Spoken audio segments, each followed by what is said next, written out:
Vous avez 67% des mammifères de la planète qui sont le bétail. 30% qui sont l'homme. Il reste 3% seulement de mammifères sauvages. Les espèces continuent à disparaître à une vitesse effrénée. On est déjà dans l'effondrement, en fait, pour la biodiversité. Les scientifiques estiment qu'on vit aujourd'hui la 6e extinction de masse de la biodiversité. La majeure partie des points dits de non-retour a déjà été atteinte.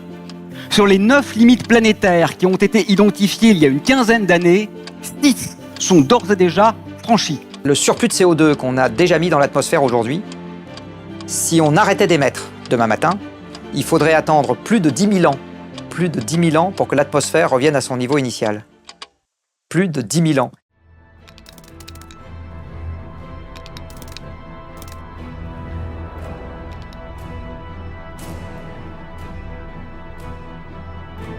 J'ai un projet qui, j'espère, va aider certaines espèces à vivre et à avancer sereinement.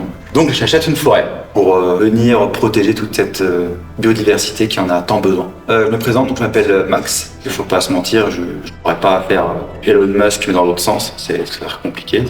Donc voilà, l'idée aujourd'hui c'est essayer d'avoir l'existant. Donc l'idéal serait déjà d'avoir un écosystème, on va dire, intéressant. Un écosystème qui est aussi malmené par l'activité humaine, quelle qu'elle soit. Ça fait aussi partie d'un très grand programme d'une autre association, l'ASPAS, qui a déjà racheté beaucoup de forêts, plus de 1000 hectares.